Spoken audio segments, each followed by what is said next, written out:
Makailang beses nang napupuna ang gobyerno sa inilalabas nitong death toll matapos ang hagupit ng bagyong Yolanda.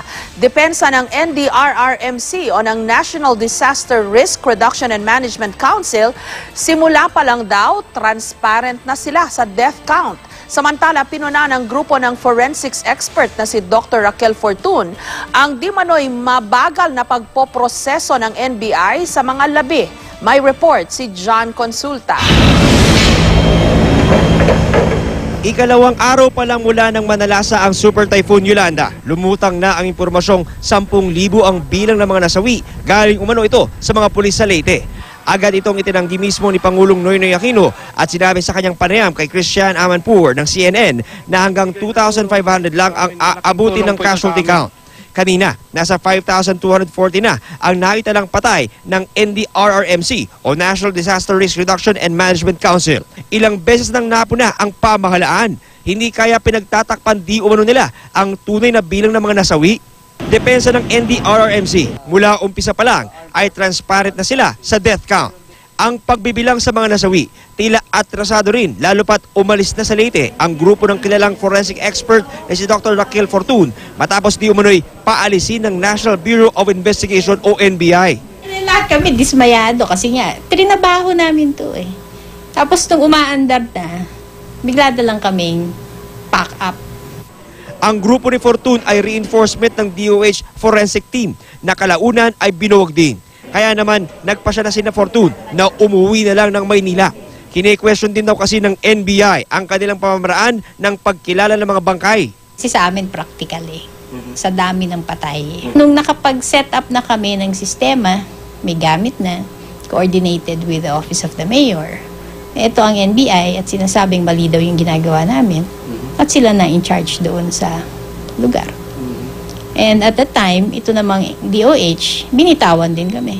Mabusisi ang proseso ng NBI. Kukunan ang bangkay ng DNA sample, fingerprint at ini-examine din ang ngipin ng labi.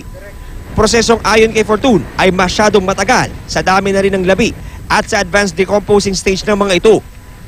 Sinusunod daw kasi ng kanyang grupo ang sistema ng World Health Organization na paglilitrato sa mukha, ngipin, mga alahas at iba pang personal na gamit mula sa labi. Mabilis at sing-epektibo raw ito ng pamamaraan ng NBI na ayon kay Fortun ay para lamang sa mga biktima ng krimen. Paliwanag ng NBI, bukas naman sila sa tulong mula sa ibang grupo gaya ng kay Fortun. Ngunit kinailangan lang daw nilang igiit na sila ang ahensyang naatasan para sa trabaho. Bagay na baka minasama lang umano ni Fortun. Ay tayo kasi ang talagang primarily task to identify victims as a result of mass disaster. Tuloy-tuloy at sa totoo nga niyan, may pang-apat na teams na tayong pinapadala ngayon doon. Higit sa issue ng accuracy ng death count, mas nababahala raw si Fortun, nakakabuo lang ng NBI ng Disaster Victim Identification o DVI system.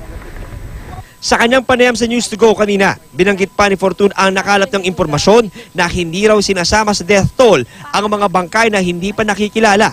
Paliwanag na tagapagsalita ng NDRRMC na si Major Ray Balido. Ipinag-utos daw ni DILG Secretary Mar Rojas na isasama lang ang isang bangkay sa official death count kung certified na ito ng LGU. Yan ay para raw hindi magkaroon ng double counting. Ni-require niya po yung mga local chief executive, yung mayor, na mag-submit po ng report na duly signed by him and his local health officer na nagpapatunay po na ito yung bilang talaga ng mga nasawi sa kanilang lugar. Basta ang sigurado raw.